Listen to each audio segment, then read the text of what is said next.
खौफनाक हवेली गांव के बाहर घने जंगल के बीच एक पुरानी और सुनसान हवेली थी। कहा जाता था कि वहां कोई भी रात बिताने की हिम्मत नहीं करता था। हवेली के बारे में भयानक कहानियां मशहूर थीं।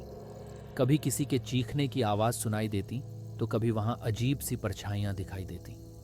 एक दिन गांव के 3 दोस्त राजेश, अर्जुन और मनोज ने तय किया कि वे इस हवेली के रहस्य को सुलझाएंगे।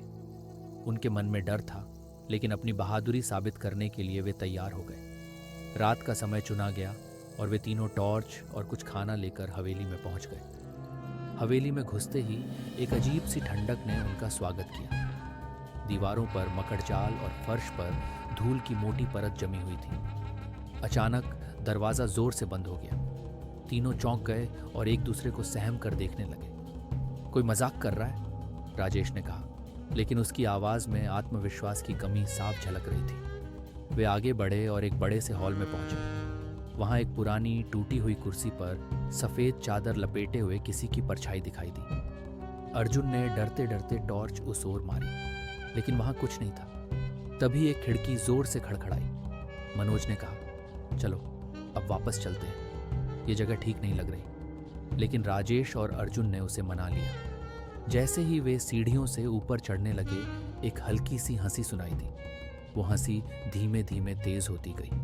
अब तीनों के पसीने छूटने लगे। सीढ़ियों पर खून के निशान दिखाई देने लगे। राजेश ने कहा, यहाँ कुछ गड़बड़ है, हमें यहाँ से निकलना चाहिए। लेकिन तभी एक दरवाज़ा खुद ब खुद खुला और अंदर से एक बुढ़िया की भयानक आवाज़ आई, कौन है जो मेरी नींद खराब कर रहा है? तीनों के पैरों तले जमीन खिसक गई। अंदर एक औरत सफेद साड़ी में बैठी थी।